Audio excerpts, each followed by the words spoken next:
When you open your mouth, that is your brand.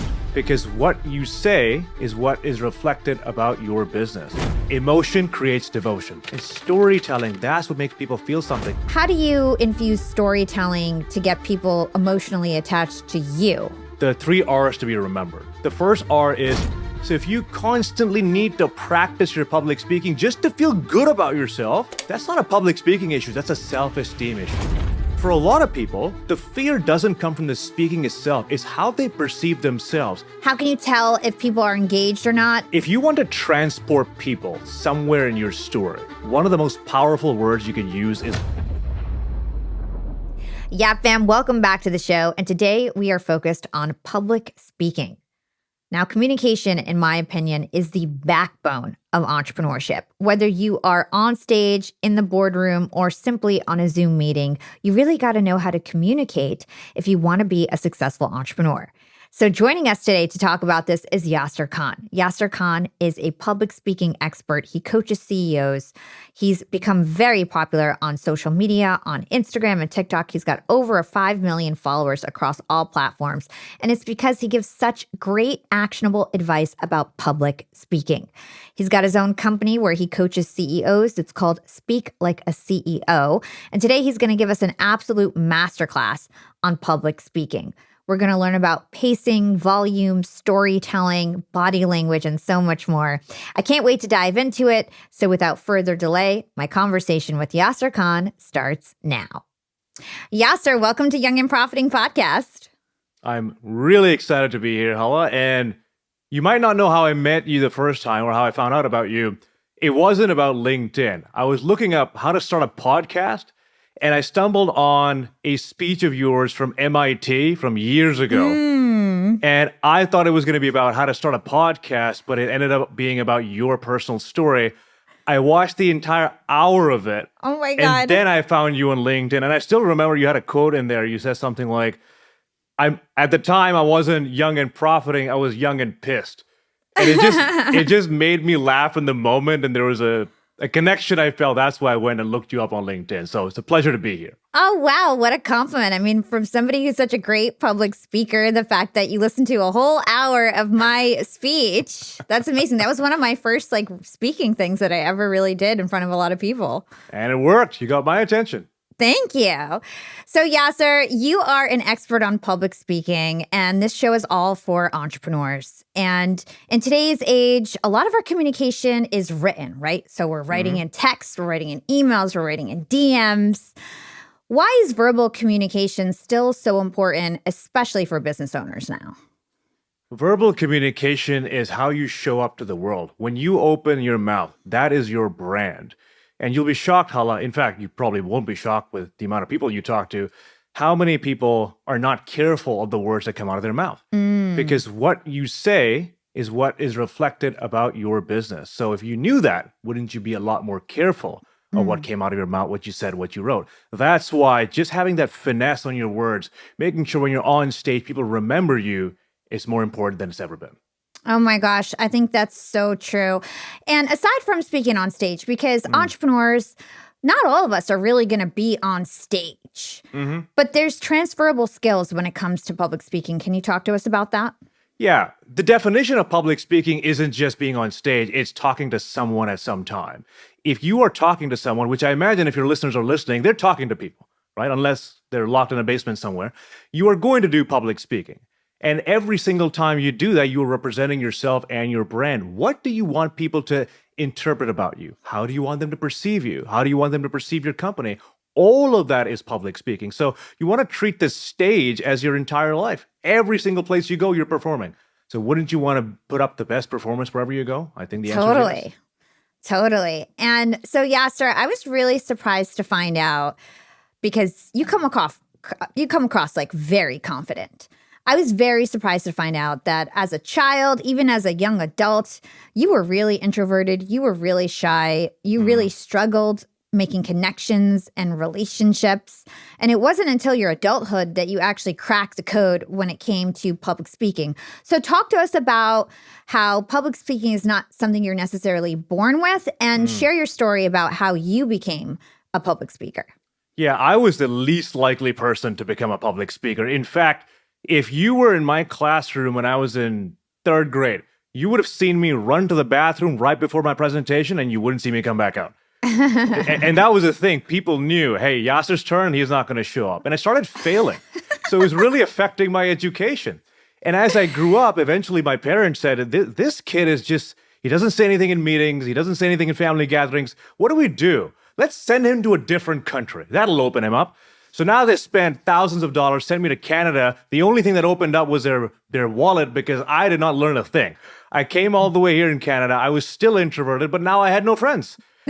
So eventually, Hala, you become so lonely and the pain of it grows so much that you become desperate. You're willing to do anything. So I just Googled, how do I make friends? That's what I wanted. I wanted friends. And the first thing that popped up was something called a Toastmasters club. Have you heard of that before? A Toastmasters Yes, of club? course, of course. Okay, well, a kid from Pakistan, I hadn't heard of it. I thought it was one of two things. One, a place where people sit in a circle and make a toast, or two, a place to get a grilled cheese sandwich. That's what I thought it was going to be. So I show up, I walk in, and there's 35 people, all in their mid-50s, and it says Toastmasters, learn public speaking. No, this is not what I signed. I came here to make... No. Public speaking, that's not my... I took the fastest U-turn you've ever seen in your life, but then before I could leave, the woman who was hosting the club, her name was Karen Knight, she saw me. And she said, hey, we've got a new guest. Come on up and introduce yourself. So there I am, new country. I don't know anyone. And you would have seen me sweating, walking all the way to the front of the stage. To this day, I don't know what I said. I blurted out 4 words. I sat back down and I said, Yasir, this is why you never leave the house. This is why you should just get yourself a PlayStation and that's it. That's your personality. But then Karen came back to the stage and she looked at me and said, Yasir, you're in a new country. You don't know anyone. This is the first time you've spoken in front of an audience. Congratulations. And then everyone started clapping. Now, I'm new, so I'm thinking, is this a Canadian thing? I've heard these people are nice, but did they listen to what I said? Because that was pretty bad.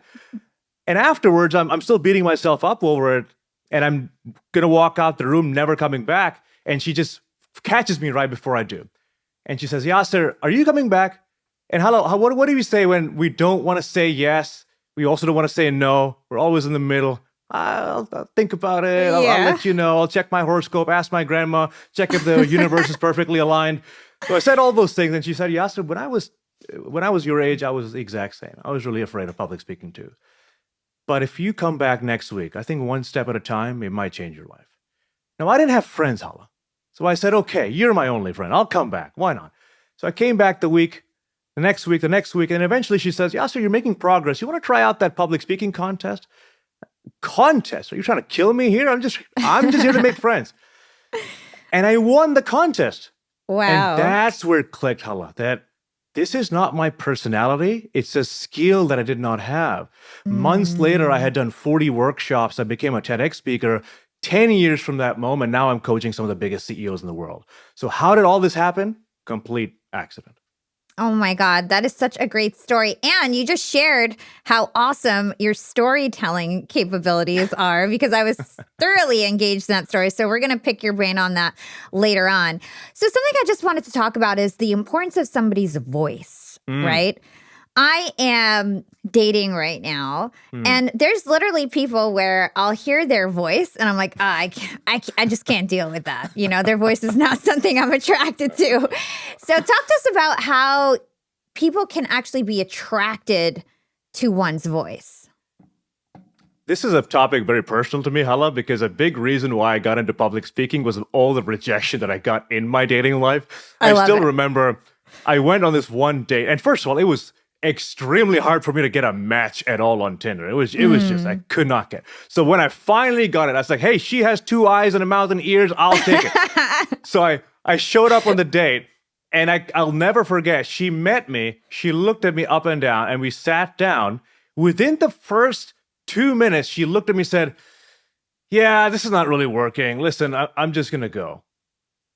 Within the first 2, and can you imagine being lonely, not getting any validation, and just being hit with that? I was just sitting there by myself the entire day, sinking in on just hating myself, loathing myself the entire time. And I couldn't figure out what it was. And after I got on a lot of the other dates, they said, Some of the days I even asked for feedback, believe it or not. I said, hey, out of curiosity, why don't you want to? Hey, Yasir, you sound like you're trying too hard. You sound way too eager. You talk too much, and you're impressing me with you're trying to impress me with your stories, and it's just too much information too fast. Just slow it down a little bit. And when you were talking with the voice, sometimes what happens with people is they're so eager to impress that they talk a lot. And when they talk a lot, they talk fast, they mumble, they go high pitch, and they're trying to get your approval. And because of that, you can almost sense it and you back off a little bit. So even now I talk on the faster side, but I've had to train myself, hey, slow it down and be more sure of what you're talking about. Be as sure as you are as the color of your hair. I used to say things like, hey, so this is what I did. Isn't that interesting? Don't you find that? I'm seeking your approval. Yeah. If I said, I went to this thing, I did this thing, and that's how I feel, I'm so sure of the fact that I'm talking about, I don't question myself. But sometimes you can feel it. You can probably tell me more about your dating experience than I can. Maybe that's what you felt. Who knows? Yeah, 100%. Some of it is just like the tonality. Like, oh, Right. I don't want to listen to that voice forever. You know what I'm saying? like the tonality, like all of it. Like I just feel like people don't realize how much voice impacts like attraction and your perception of somebody's confidence and all that stuff. Which well, you think about it like this. Yeah. Take your favorite song, Hala. Yep. Pull up the lyrics and just read the lyrics. How good will the song sound? Not great. No. Terrible. But that's what most people do with their voice. They just show up and say the words. They don't use their tonality at all. And they don't realize how annoying it might be until they go on a date with you. And then they realize, hey, why isn't she texting me back? Maybe I'm annoying. Maybe you're annoying. Okay, we got a little sidetracked. But let's talk about some of the common fears and anxieties that people have with public speaking. Where do you want me to start? There's all kinds of public speaking anxieties. Most of the ones that I feel, they have nothing to do with public speaking itself. They have everything to do with how we view ourselves. One of the most influential coaches I've ever had in my life, he said, a lion doesn't need to sharpen his claws to know he's the king of the jungle. He just knows he is. So if you constantly need to practice your public speaking just to feel good about yourself, that's not a public speaking issue. That's a self-esteem issue. And I realized this when for 4 years I'm learning all these public speaking techniques and I'm realizing, hey, I'm on stage, I'm doing well. Why don't I feel more confident? Why do I still feel less confident? I just have less filler words now. And the missing ingredient was I did not have self-esteem. I didn't have self-confidence. I didn't believe in myself. So for a lot of people, the fear doesn't come from the speaking itself. It's how they perceive themselves and therefore project what other people feel about themselves. I guarantee you, if someone feels good about themselves, they're not afraid what other people think about them because their opinion about themselves is more important than the opinions of other people. So that's one. And two, it's just a skill gap. If you've never done something before, it's going to be inherently scary. And if you ask the average person, how often do you do public speaking? Twice a year, once a year, I do one meeting. Of course, it's nerve-wracking because we just don't do it. Yeah. So how did you yourself get better at public speaking? What were the steps that you took? One of my ex-girlfriends actually really helped me out with this. I don't know why we're going on this dating direction, but I used to get really, really nasty comments about my teeth in the comments. Like really, really bad. So I have fine teeth now. Thank you, Invisalign. Please sponsor me. But before that, I had these crooked teeth in the front.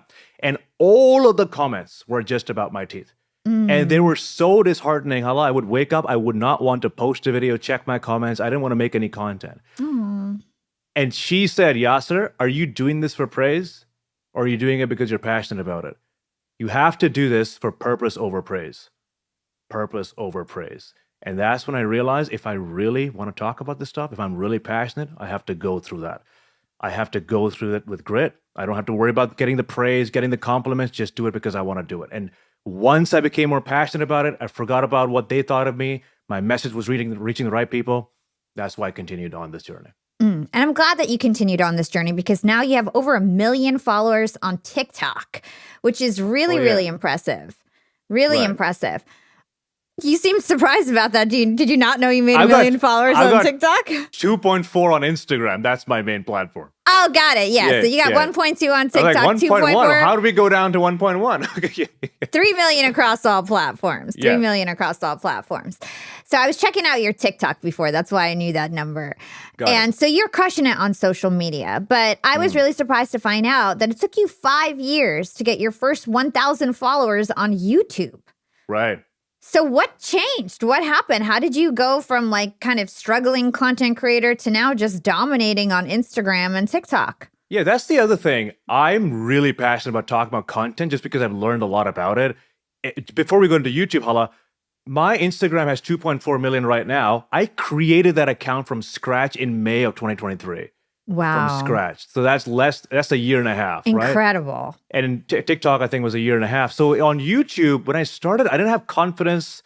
I was just vlogging my daily experiences as a student in Canada. I would talk about job searching for a bit. Then I would talk about my journey, eating something, it was all over the place. And that's why I never learned. And by the time I got to 1,000 subscribers, I had some followers from this topic, from that topic, and it was just all over the place. So I started a brand new channel about 4 months ago. And because of that one podcast that I told one of your team members about, I was on one podcast. The guy had 4,000 followers on his channel. The highest viewed video was 500. I came onto the podcast. It went live 2 weeks ago. That video has 400,000 views on it now. Oh my God. And that got me 25,000 subscribers just from that podcast. Wow. So Hala, I know you're getting excited. Man, I can't wait to upload this video. Who knows? Maybe that's the same thing might happen. But then now I know how to work social media. So I've reworked YouTube and it's working quite well now. Oh my gosh. Yeah, you are doing an incredible job. So good for you that you figured Thank it you. out. You got your rhythm. And that's really inspiring to other people who are trying to create content out there, because I think really you opened your mind and you switched up your strategy, right? You just stopped doing the same of what you were doing and you lasered in on one topic. Is that the main takeaway? You lasered in right. on public speaking? That's right. Okay, awesome. Okay, so let's get into some actionable advice, some fundamentals when it comes to public speaking. Let's talk about volume. What do we need to know about volume when it comes to the way that we talk? I've had a change of heart in this. I used to think you have to talk louder to be more confident, right? But then I realized if you're always loud and just talking like this the entire time, eventually it gets really annoying. But if you're always quiet like this all the time, and you look timid. So the key is not just volume. The key is variety in volume. So you go up and down and up and down. And I do this exercise in my workshops where I'll ask people to give me any topic, like on the spot. And I'll just start talking about it. And I'll just tell them, okay, I'm going to vary my emotions and my volume. And you tell me if it sounds interesting. So Hala, the best way we can do this is just do it right now. You think you can prompt me with a quick topic? Sure. Okay. Just any topic. Just give me the most boring topic you can think of in the world, okay? And before you do that, just hold your thumb up like this, just so I can see it on camera. When you do this, I have to be really high volume. And when you do that, I have to be really low volume. And let's see if I can make something boring sound more interesting, okay? We'll do 30 seconds. Okay. Washing dishes. Perfect. Ready to go? Yes. Give me the thumb and I'll know where to start.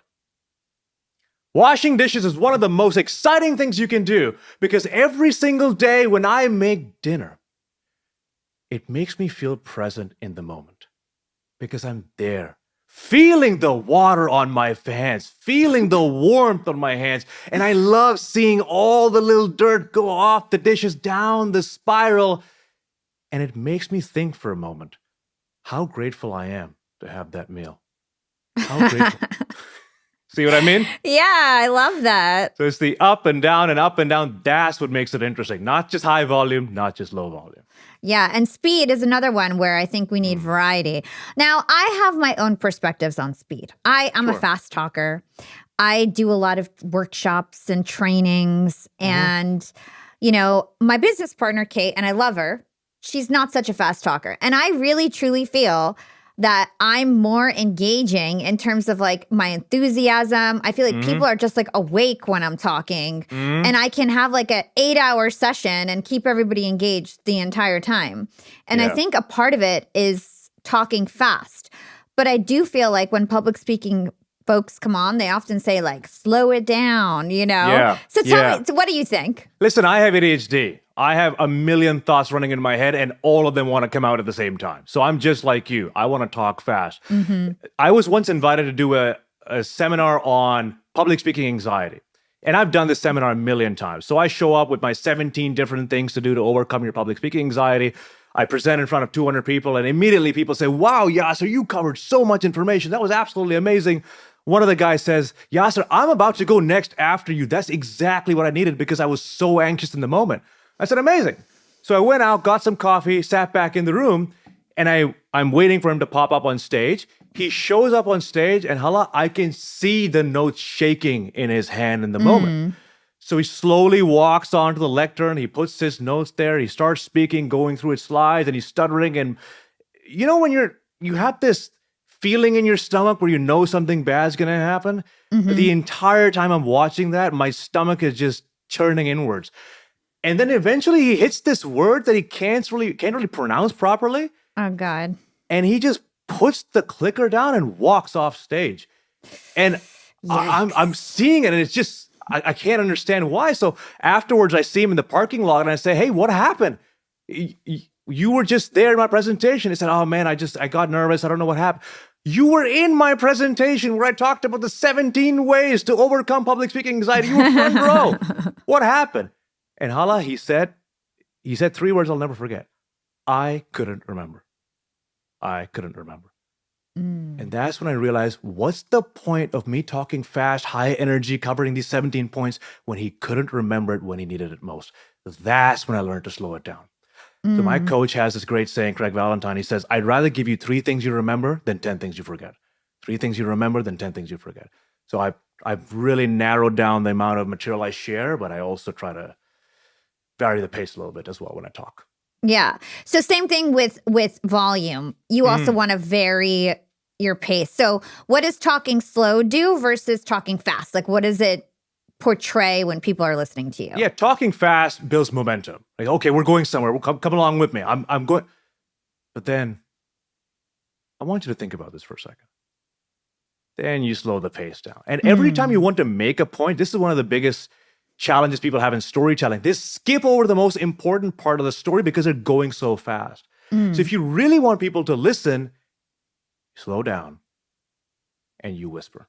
What happens when you slow down? What happens when you whisper? People immediately lean forward. If you look at any of my talks, you'll say I'm super high energy, and then I'll immediately drop the energy. And then people feel it in that moment. So you use pauses effectively, but if some people who are trying to be good public speakers, Hala, I'm sure you've seen them. Yes. They are always trying to talk like this. I have great pauses when and then you're listening to it, you don't sound like a human being. It's just a little too theatrical, too rehearsed for me. So I'd rather you be real and have variety than just try to be this choreographed speaker that everyone wants to see. Totally. And speaking of kind of being authentic and real, I know one of the things that you say is that you shouldn't really be memorizing your stuff. You should just know your stuff. So talk to us about that. Yeah. Memorizing is you putting on a performance on stage. I memorize every single word. I'm here on stage just to say the word so I feel like I did a good job for myself, and then I can sit back in my chair. You'll be shocked. Actually, you probably won't be shocked if you've ever been to college. How many people are completely unaware that their audience is uninterested in what they're saying? If you're ever doing a pitch or a Zoom meeting, the audience has been zoned out for half an hour, but they're still just going on and on because where's their focus, Hala? I need to get the words out. That's it. So when instead of memorizing, you internalize, meaning just say the words out loud. And half the time when you do that, you'll realize, oh, that didn't come out right. That didn't really sound good. Even I can understand what I'm saying. Let me rework that. You know the structure and the flow of information, but you don't have every single word memorized. So now what happens is, if I ask you, Hala, tell me what you ate for breakfast, lunch, and dinner yesterday. If you remember, you can tell me. You don't have to memorize every single ingredient. You can just tell me what you had. So when you show up for your speech, you know the sequence. And then what you're able to do is you're able to be in the moment with the audience. And when someone's phone rings or someone makes a comment, you're able to go out of the speech, interact with them, and come back in and be present in the moment. That's the difference between internalizing and memorizing. I feel like that works in most situations. But sometimes, like for example, I do this like presentation called the IAB Upfronts. It's like the biggest podcast advertising event, and I just have 10 minutes. Mm-hmm. So for every other speech, I just know my stuff and it's really natural. Mm-hmm. But for the 10-minute timed one, I need to memorize it so that I can get every single point that I want to cross. Mm-hmm. And I feel like I just memorize it and just do it and try to be as engaging as possible. What are your thoughts on that? Well, that depends on the goal. If your goal is Yeah. to get those specific words in that specific order out, then yes, memorize it. A lot Yeah. like your elevator pitch, right? Exactly. If the goal is to engage in having a conversation with the audience, which is most of public speaking, then you should not memorize. Imagine having a conversation with someone who's memorized every sentence of their conversation. Oh yeah, you could tell that in a sales pitch, and you're like, oh my god, this guy is just exactly. so So if there is a performance element to it, then absolutely. As long as you don't sound like you've rehearsed every single word. Exactly. Okay, cool. Glad you're aligned with that. Pauses and breaths. How should we think about them? At the end of the sentence and when you want to create anticipation. So I try to use it at the end of a sentence because if I don't pause, usually an or will stick in. And you'll find when most people have ums or uhs, they don't quite know what to say next and they're afraid of the silence in between. So then they add a little or in there and that buys them some time. So that sounds a little bit like this instead. So that sounds like this.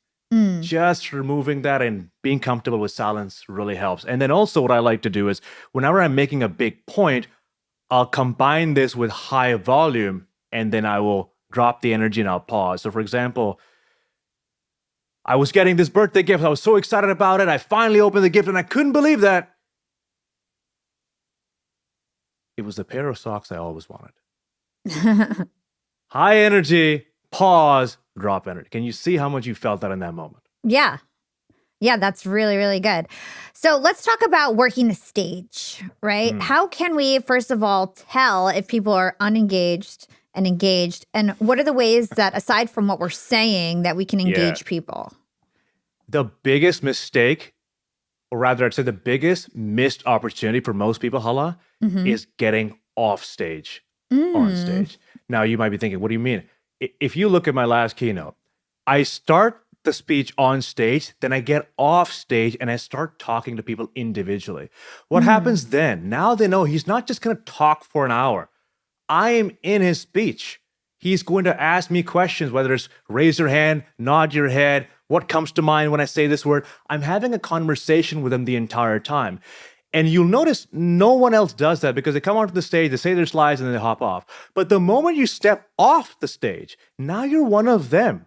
Now you're having a conversation. You're not, hey, I'm this mighty public speaker up here. Please listen to me, bow down to me.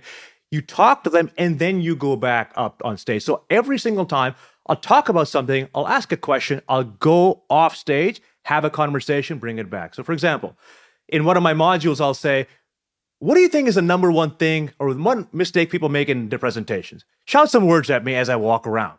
I'll get off stage, I'll walk around, and I'll collect all the words from them. So I heard this, I heard that, I heard this.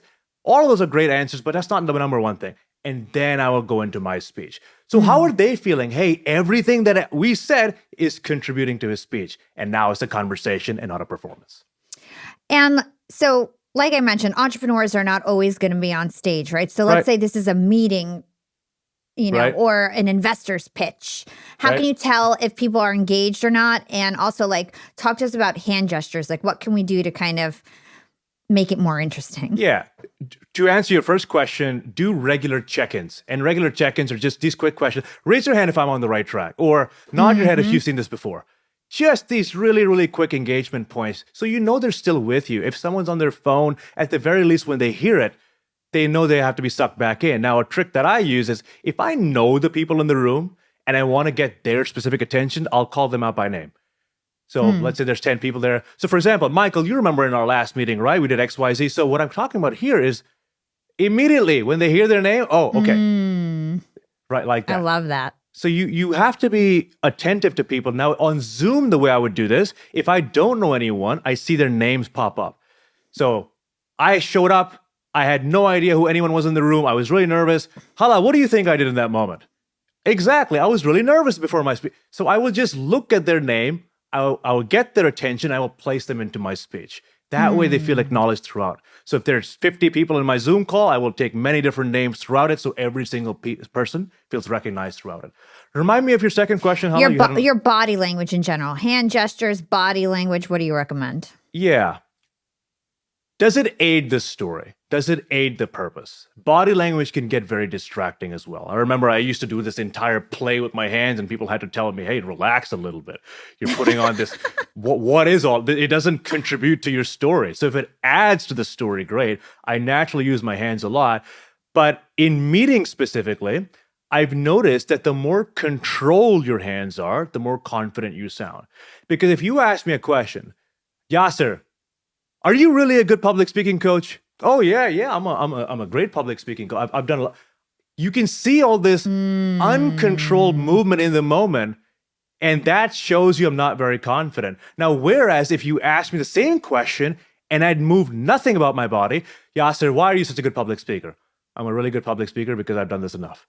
I didn't move my body at all, but that showed stability and calmness and composure. So it really depends on the context. It's not just more or less. It's what's the context? What are you trying to communicate?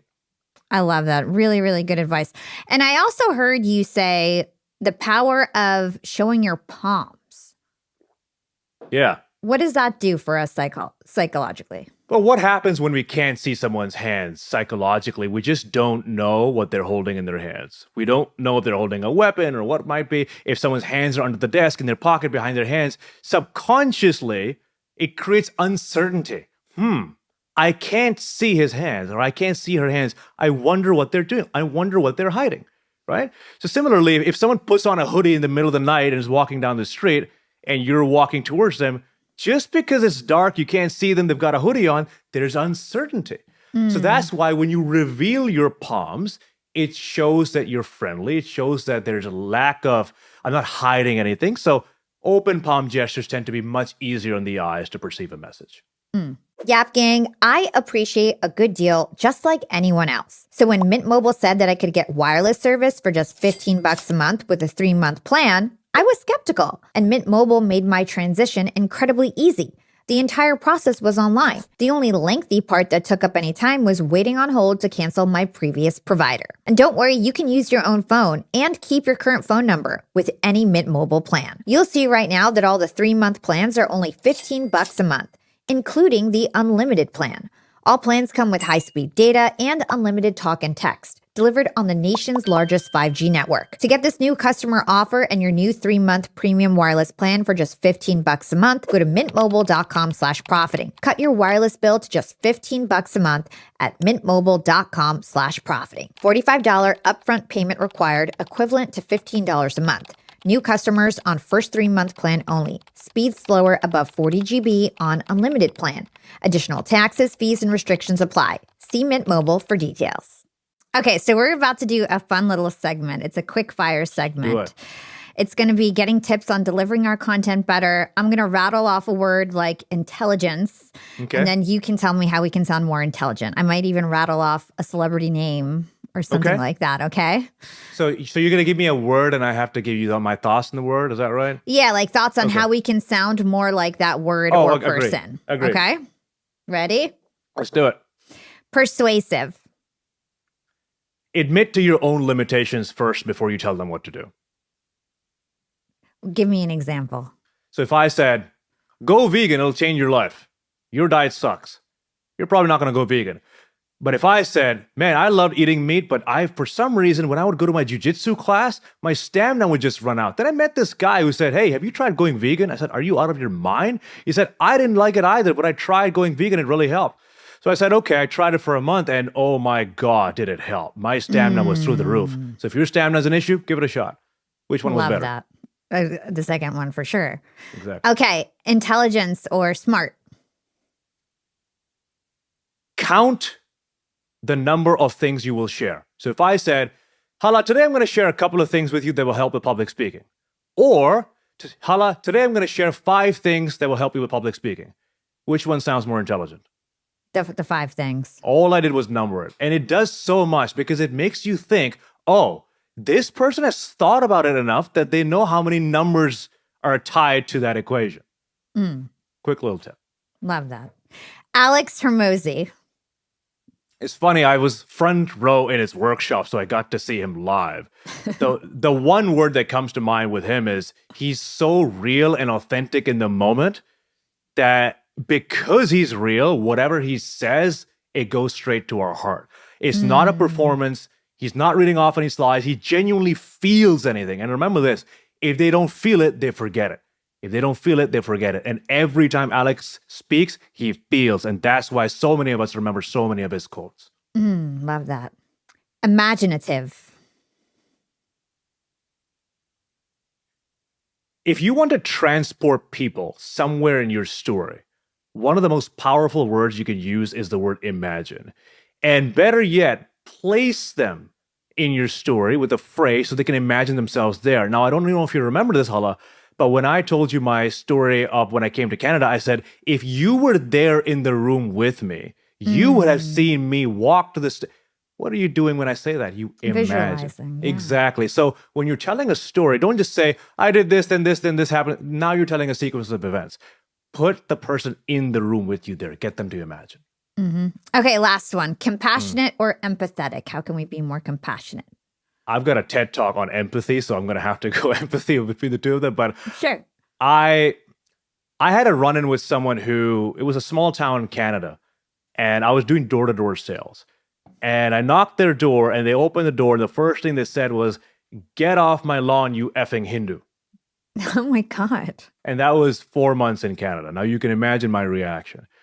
Now, at the time, I was really traumatized by it, but I heard it so much throughout the summer, a lot of this racism, that eventually just stopped and asked him, hey, what happened? Where did this come from? And he told me a story about some guy who looked like me who broke into his car and stole it. And about 2 hours later, I ended up walking out of his house selling him an alarm system. And all of that happened because I was able to empathize with someone who just hated the idea of my very existence. So that's how far empathy can take you, and I expand more on that in my TED Talk. Amazing. So I'll stick your TED Talk link in the show notes. Let's double tap on intelligence. Okay. I think people get a lot of things wrong when it comes to trying to sound intelligent. Can you talk to us about how we can make really complex things easier to understand? I give you a perfect example. You mentioned Hermosi earlier. Yeah. I was at Hermosi's workshop, and one of the things they do in the workshop is you have these round tables where you sit with one of the people on his team, and you've got about 10 people, and we have a minute to ask a question, and they give you a response, and it's the next person. So I was noticing this person next to me. He would ask a question. Hey, so this is my business, and I'm trying to do this other thing. And also, by the way, my wife does this. And so 5 years ago, he's giving his entire life story. And then he gets the answer, and he's not satisfied with the answer. He does that 2 times and 3 times. And I lean over to him and I say, hey, listen, I don't know what your question is. I don't know how he knows how to answer your question. Why don't you start by asking your question and then providing the details and see if that helps? So the next roundtable he had was, he said, hey, I have a lot of followers, but they're not converting. For context, X, Y, Z, what do I do? And then he got a good answer. And he said, man, what happened there? I said, you know what happened? You hadn't processed your own thoughts. You threw your unprocessed thoughts at the other person. You were hoping they would untangle those thoughts, find the question, and somehow give you a good answer. It does not make you sound intelligent. Instead, it makes you sound lazy. So first, think about what you want to ask. Start with the point and then go into the details. So if someone's trying to sound more intelligent, sound like you've thought about what you're about to say first. And then how about using big words? Is that helpful at all? Not at all. In fact, when I'm working with CEOs, the number one thing I have to do is simplify everything. I work with a lot of people in the Web3 crypto space, and they have so many terms they don't want to throw at people. And one of the clients just yesterday, he was not even 2 minutes into the pitch. I said, listen, you lost me. I have no idea what you're talking about. He said, but these are important. I said, listen, do the people who are investing in your business, do they understand this terminology? No. Then simplify it. Use analogies, use metaphors, use stories to put me in the room. That's how you get their attention. So yeah, simplify it. Don't worry about the vocabulary. I know you have this great technique called the PAM technique to help people understand and simplify concepts. Could you break that down for us? Phrases, analogies, and metaphors. So your phrases would be your one-liner. So if I said, I have a dream, who's the person who comes to mind? Martin Luther King. Right? So if I said the name Alex Hermosi, what's a quote that comes to mind? Focus is more important than anything. So can you see how the moment you think of a person, a quote comes to mind? The moment you think of a quote, a person comes to mind. Mm-hmm. That's the importance of having these repeatable quotes. Most people don't have them in their back pocket. So earlier, like I said, purpose over praise. That's a quote. That's a phrase. So when you repeat these phrases enough times, people associate that phrase with you. So Neil Armstrong, first man on the moon, one small step for man, one giant leap for mankind. Tell me a single word from the rest of his speech or transmission. No one has any idea. Exactly. Simon Sinek, start with Y. Tell me a single word. No one knows. So you have to have these phrases in your back pocket, and then you have to have analogies. So for example, I like to tell people, hey, if you're going to speak, start with the gift, then the gift wrapped. The analogy says, don't tell me the 50,000 points without the actual message and takeaway. Tell me what the purpose is, and then give me the details. Start with the gift, then find the gift wrap. So can you see how the analogy and the metaphor helps your understanding? Take a familiar concept and use that to explain an unfamiliar concept. That would be your metaphor and analogies. Love that. So one other tip that you give is actually listening to smart things, listening to other smart people. How does that help us, especially in day-to-day communications? Yeah. If you think about how we learn a language, especially when we're babies, how do we learn? We learn from our parents. We learn from people around us. We subconsciously absorb it. How many toddlers are going to language classes? I imagine not many. Maybe Elon Musk did. I don't know. But we don't learn through courses and classrooms. We learn through exposure. So similarly, what kind of material are you exposing yourself to every single day? What are you reading? Who are you listening to? If they're listening to your podcast, I imagine they have a very rich vocabulary. The moment you start listening to all these things and they sink into your brain, you won't even realize you start saying things that you've heard in podcasts, but you don't even know you heard it somewhere. Until someone says, oh, I've heard that somewhere. Where did you say that from? Because subconsciously, all of this is sitting in your head. So you have to really carefully guard what you allow in and what you don't allow in terms of your intellect. Young and Profiters, when I started this podcast, I had a team of about 20 volunteers for 2 years. At the time, I didn't really have a business. I just had this podcast and I knew how to do every part of the process. So I would just recruit interns and teach them things. Now, fast forward, we're a 7-figure business. We need to hire people that I don't know how to do their jobs, but we're a small company. And so I don't have an HR team. I don't have recruiters that work for me. And we needed secret sauce to get our A players in the door. And that secret sauce is Indeed. Indeed is the world's best matching and hiring platform where you can find, vet, and lock in the best talent all in one place. You no longer need to bounce from job site to job site. Let Indeed do all the heavy lifting for you.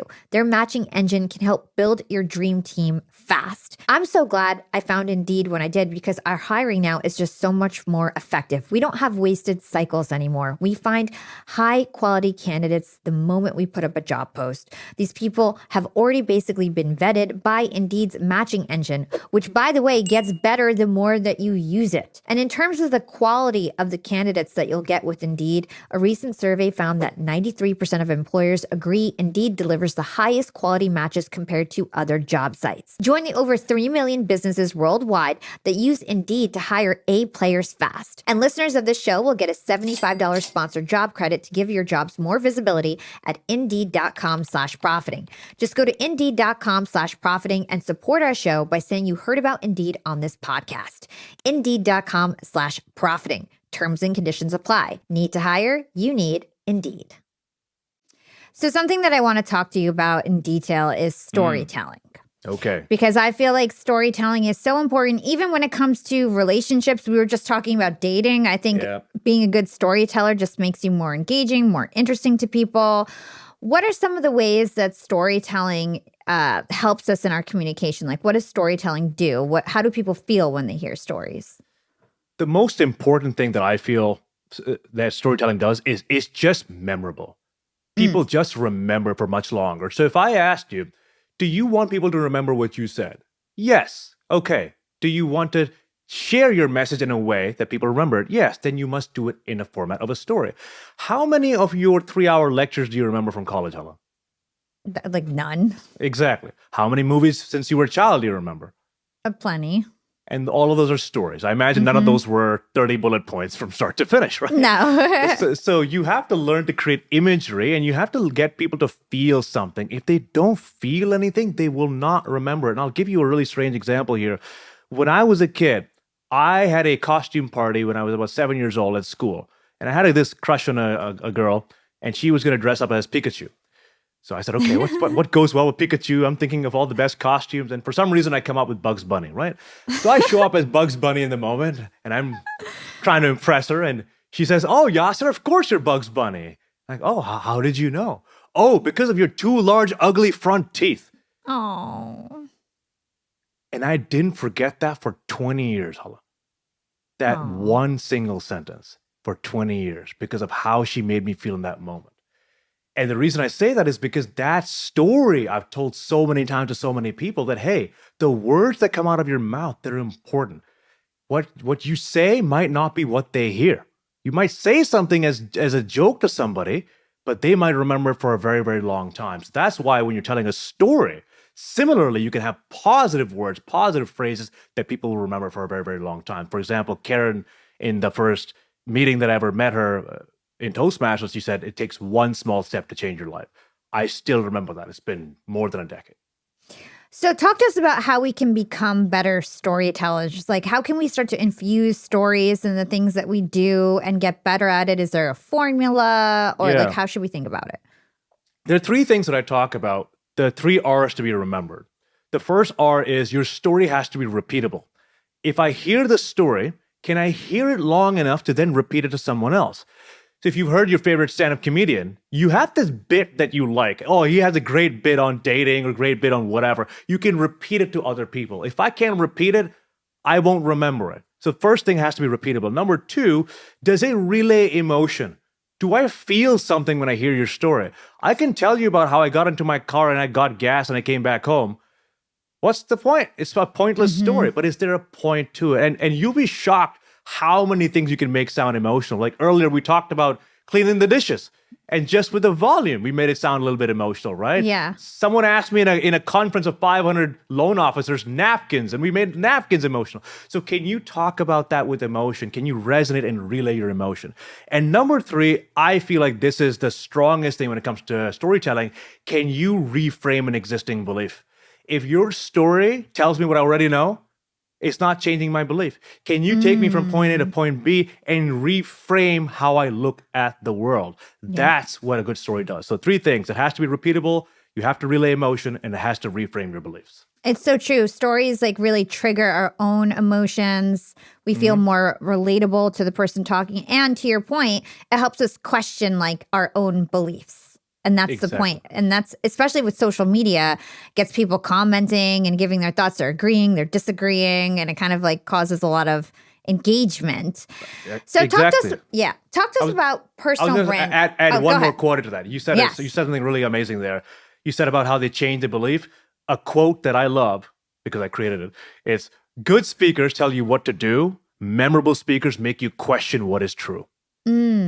They make you change your beliefs. And if they don't make you change your beliefs, then you're not going to see the world any different.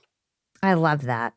So I know we were just talking about how you grew a great personal brand on Instagram, on TikTok. How do you infuse storytelling to get people emotionally attached to you? I haven't done a great job of that, to be very transparent with you. I'm always talking about tips and tricks and all these things that I never really talked about it much until my clients started telling me, hey, I love that one video you made where you talked about your ADHD. I love how you talk about, you mean you actually like that? That's not filler content? And then I started tapping into that quite a bit more. I don't know what it is with me, Hala. Maybe it's my childhood, but I feel like if I tell people stories where I struggled in the past, it's going to be a downer and people will feel worse off. But I've learned over time, if you share your pain, it's almost always in the audience's gain. Oh, yeah. So now I've started leaning into it more and more. So It's only recently that I've been talking about all the mess ups I've had with my clients, all the terrible advice I've given them, how I used to be anxious with my public speaking, and now people are starting to relate to it. So I imagine my following might grow a little bit faster now. But to give you an honest answer, I didn't use much storytelling in all this content up until now. I love that you're being honest about this. Now, Yeah. I also am very similar where I'm always giving like entrepreneurship advice and interview clips of other people. Now, whenever I replay something like my MIT speech that you mentioned, where I'm giving my own personal story, I get 10 times more DMs where people go out of their way. Hey, I heard that. And oh my gosh, I totally relate. And I just want to say you're doing such a great job. So much more like, actionable things that people do, like aside from just commenting, they really go out of their way, and I get so much more engagement. So it's so important for you to share your story. It makes people feel like they know you better, you're an old friend, and then they support you more because of it. You want a good quote to go with that? Yeah, let's go. Emotion creates devotion. And it's hard to relay emotion with tips and tricks. Right? So when was the last time you gave your teacher a standing ovation? I don't know. Almost, unless they share a story, never, right? They're giving you Yeah. tips and tricks, very helpful, but that you won't give them a standing ovation. But when someone sings a song with their heart, when someone delivers a performance, hell, I've been in cinemas where a movie ended, there's no one there. People will stand up and clap. Why? Because it's the emotion that creates the devotion. I was speaking with a coach, and I used to listen to his speech, and I said, listen, you always get a standing ovation at the end. I'm doing all these workshops in public speaking. I'm so valuable. How come I don't get it? He said, because people don't feel anything. And storytelling, that's what makes people feel something. So try ending with a story. End it with a story, and guess what? Standing ovation. So, Yeah. So I've got some advice for you. I teach personal branding, and I help influencers grow on social media and LinkedIn specifically. And one of the things that I tell my students is to create a story journal. So everybody has 10, 20, 30 stories, milestones that have happened in their life. They got fired. They had a transformation. They were an intern, then they became a CEO. They were fat, then they lost weight. They got fired. Somebody died. Everybody has like big milestone stories. But the problem is that when you tell them to share their stories online, they're like, well, I don't have any stories. But everybody has stories. You got to write them down, and then you've got to say them in a million different ways. So what are your thoughts about that? Like, how can people prepare their storytelling, and anything to add there? I love that. I love that. So, okay, this is going to be a really weird example. I'm going to tell you a really quick story, okay? Sure. I spent a month and a half preparing the perfect intro for a keynote I had coming up. Intro. I wanted to get, just the first sentence of it, okay? And the first sentence was going to be, I have a confession to make. You might have heard that I've got all these followers, but there was a time that I wasn't very confident. And I was going to go into my speech about my journey, right? And it's going to start on a very somber note. And the night before my keynote, I'm having a dinner with the team, and they noticed that I'm not drinking. I don't drink. They said, okay, hey, Yasir, you don't drink? I said, no. They said, oh, I also noticed you didn't drink any coffee in the morning. How come you don't drink coffee? I said, oh, it was because it dehydrates me. And then he said, well, so what? And I was thinking, okay, how do I explain to them? I said, how do I say this? So here's the thing. I make money with my mouth. So it dehydrates me. But before I could say the dehydration part, everyone started laughing. And then I realized what I had just said. And they said, that's what you should open your keynote with. I said, are you out of your mind? And they, no. Open with that. So now I've spent a month and a half on that perfect line. And the next day I said, okay, let me try it. And I tried it, and it killed. It completely killed. So that was a story of just in the moment how I came up with it because of what happened there. And that was a story, right? It was a quick little anecdote that I pulled into the speech. So every single day, like you're saying, you're going to have experiences that give you a story. Lower the bar of what a story is. Yesterday, I was in line for 15 minutes for some new coffee shop that opened up. That was terrible. And I'm thinking, what's the message? Life's too short to wait. That's the message. So you can just practice that with everything every day. Yeah. And I love what you're saying here, because you're saying stories don't have to be like long and complicated. Stories can actually be simple, right? You've got this prep formula. Can you go over what that is? And then maybe can we do some role playing related to that? And by the way, this is not my formula. I learned it from Stanford, so I want to give them credit. So Stanford's formula, but we're learning it from Yasir. It's point, reason, example, point. And it's mainly for, let's say you've got an impromptu speech or you want to say something and make sense of it. You give a point of something, you provide an example of it, reason, an example, and then a point. I do PRP or PSP, point, reason, point, story, point, just because I find that I naturally infuse an example in there. So why don't you give me a random question, and I'm going to give you a terrible answer, and then we'll try to implement it in there. Okay. Why did you become a public speaker? Oh man, there's so many reasons I became a public speaker. I always wanted to share my message, and there's so many things I'm interested in, like public speaking, confidence, and reading books and mindfulness. I wanted to share that with people, and yeah, it's always been like a goal of mine, and yeah, that's why I'm a public speaker. Pretty bad. All over the place. Have you heard an answer like that before? Oh yeah. 9 times out of 10, right? Now what I'm going to do, I'm going to say the exact same thing. I'm just going to structure it differently. I'm going to pick one specific reason, and I'm going to go into that, okay? So ask me that question again. Why did you become a public speaker? I became a public speaker to show other people how important their voice is. When I grew up, I didn't speak for 20 years because there was a little girl who made fun of my teeth, and I was embarrassed to open my mouth. But when I started practicing public speaking, I realized how many more people were being affected with the words that were coming out of my mouth. So now it was my responsibility to open my mouth. And I want to show other people through my public speaking that their voice matters as well. That's why I got into public speaking. I can imagine this could be really helpful to prepare for networking events because everyone's going to ask you the same questions like, What do you do for a living? And what are you passionate about? Exactly. If you just script 3 questions one time in your life, it will make you successful in every single network. Just what do you do? Why are you here? Tell me about yourself. That's it. Just script them one time and then you will be good for life. But you'll be shocked how many times, like, so what brought you here? My wife dragged me down here. I'm like, oh my God, why me? And then you have to just move on to the next person. And I've been to conferences where people were representing their company, Hala. I said, hey, what are you finding interesting about the event so far? Oh, I guess it's all right. I'm just here for a couple of hours. Why are you here?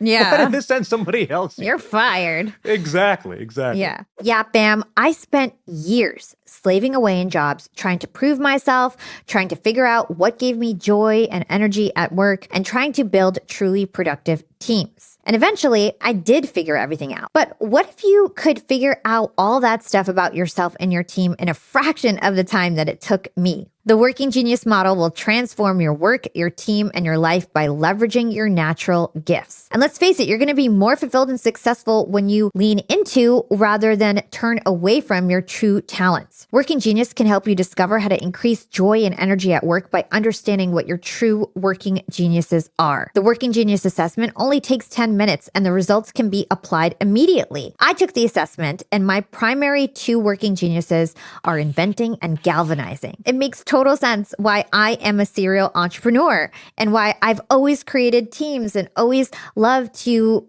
motivate people. That's like literally what brings me joy and energy. It's why I even started this podcast. And so once I took the Working Genius assessment, it's sort of like everything snapped into place. I really understood, wow, like this is really how my brain works. This is why I've been gravitating towards entrepreneurship and building teams. And it also told me about my working frustrations, why I steer away from other things that really suck the energy out of me, and why I've done things like hire my business partners so that they can handle the stuff that I don't like because those are their natural talents and not mine. The Working Genius assessment is very affordable and it's also very scalable for your teams. It's only $25 per assessment. And you can get 20% off by using code PROFITING. To get 20% off the $25 Working Genius assessment, go to workinggenius.com and enter the promo code PROFITING at checkout. That's workinggenius.com and use promo code PROFITING for 20% off. So I know that you are coaching CEOs now, and I imagine that you are taking sales calls and closing and pitching these CEOs. What advice do you have for the entrepreneurs tuning in for how to handle a sales call and some communication tips around that? Hala, if you go to my website right now and you go to coaching, you will see one video of me that says, I am completely booked. I do not have time. If you want to work with me, here's $2,000 an hour, book a call. That's my funnel. So there was a time where I was doing sales calls. I'm no longer doing sales calls. Fortunately, I have such demand that I can't afford to content spend marketing is working it's just, for you. You want it, $2,000 an hour, right? But when I did have it, I would often find that if someone's in a position where they want to work on a skill that's far in the future, they have no urgency. Yeah, I want to become a good public speaker. Yeah, I'll say with like 20 grand. Yeah, I'll let you know. But if they have a presentation coming up, hey, I'm pitching my product in front of 15,000 people. I've never stepped on stage. I don't care how much you charge. Let's do it. Now it's a lot easier for me. And I just prefer working with people who have a specific end goal in mind because skills take time. There's no urgency around it. If you've got a specific presentation coming up, it tends to be easy. So I think the sales message here is find a way to add urgency into the process. Full transparency, I'm probably not the best salesperson in general to ask, but my content does a lot of persuasion. So by the time they're on the call, I don't really have to do a whole lot. Yeah. No worries. We've had all the greats like Alex Hormozi, like we were talking about, who taught us about sales on the podcast. Yasir, this has been such an amazing conversation. Do you have any last bit of advice for entrepreneurs related to their communication and public speaking that you feel like you didn't get a chance to share? I'll leave you with this. I never wanted to implement any of the things that we just talked about today. I've heard them a million times, but I never wanted to do them. Oh, yeah, sounds great, right? A woman came to my workshop once and she said, Yasir, I'm not very confident. Teach me public speaking. And I got her to speak a little bit. And she said, I'm a midwife and this is what I do. I said, okay. And then she stopped talking after 30 seconds. So I said, okay, can you tell me something interesting that happened to you at work? And she said, yeah, as a midwife, I help with delivering babies. I said, okay. And one day a woman came in and she was delivering a baby and she delivered the baby. But when the baby came out, the baby wasn't breathing. So all the doctors immediately went, they did CPR, tried to resuscitate the baby over and over again. They tried for 20 seconds, 30 seconds, 40 seconds. Eventually they had to call it. So they looked at her and they said, hey, Mary, it's up to you. We did what we could. I know tomorrow, Saturday, Sunday, you're off, but do whatever you got to do. We'll meet on Monday. So the doctors left and Mary's standing there in the room. And on one side, you see a mother who just gave birth. On the other side, you're seeing a baby boy who's not breathing. So in that moment, she just goes to the mother and says, hey, can I just continue giving CPR? Like, can I just, like, what do I have to lose, right? So she continues giving CPR, continues 10 seconds, 20 seconds, 30 seconds, and the baby starts breathing. Wow. And immediately she wraps up the baby in a pink blanket, runs down to the pharmacist and says, hey, I need medication right now to stabilize the baby's condition. And the pharmacist says, hey, you don't have the authority for this. And she says, listen, this might not be my job, but it's my responsibility. Give me the medication. She signed it with her own name, brought the medication back. Monday morning, all the doctors came in and they see the baby breastfeeding. And they're like, did she deliver twins? What the heck happened there? And the mom just pointed at Mary and said, that's the reason why my baby's still alive, because she was in the room. She stayed Friday, Saturday, Sunday, Monday to make sure my baby was still alive. So I heard that story and I asked her, listen, what made you stay there? You were off the weekend. Like everyone just made the decision. She said, Yasir, I realized that it was not my job. It was my responsibility. Not my job, not my responsibility. So the message I want to give your audience is, it's not your job to rehearse. It's not your job to be prepared. It's not your job to have stories and messages. But if what you're talking about, if what you say and do is important, it is your responsibility to prepare and rehearse for every single time you open your mouth. Oh my gosh, so good. And such a great example of storytelling and good storytelling. Thank you, Yasir. I end my show with two questions that I ask all my guests. The first one is, what is one actionable thing my young and profiters can do today to become more profitable tomorrow? Tell the stories they wish they could have heard when they were a child. And why when they were a child specifically? Because that's where a lot of our trauma develops. That's where a lot of our needs and wants develops, and we don't really visit them often. If you look at public speaking anxiety specifically, most of it happens because some teacher said something, your parents were really scolding you. So what would that person need to hear? And then think of the stories that person would need to hear, because all the adults in the room you're talking to, they're just grown-up kids with the same exact drama. So think of those stories and tell those stories. Love that. And what is your secret to profiting in life? And this can go beyond business, beyond the topic of today's episode. What is your secret to profiting in life? I'll leave you with one last piece of advice that my client gave me. Are you familiar with the brand Lumi deodorant, Hala? Yes. Okay. The founder is a client of mine, Shannon Klingman. She's had the biggest impact on me. In fact, I have her male brand deodorant on my desk as well. I love it. When she got on a call with me, I didn't want to work with her because I was full. I have no capacity. And she said, whatever it is, just let me know. Let's just work together. I said, listen, I just didn't want to work with her. It's $5,000 a month. I wanted to push her away. And she said 2 words I will never forget. She said, that's it? Like, what do you mean? It's $5,000. That's it? That's all you charge? She was skeptical of me because of my price. I've never in my life heard that. After we worked together, she said, Yasir, I would have paid you 25 grand for the work we did together. What the heck are you doing? I said, listen, I'm a public speaking coach. There's a million of them out there. Why would you pay me 25 grand? She said, you know what made my brand successful? I have the only full body deodorant in the world. Everyone else has just the deodorant for the armpits. The reason my brand was successful is because I wasn't trying to be better. I was trying to be different. So Yasir, be better at being different. Be better at being different.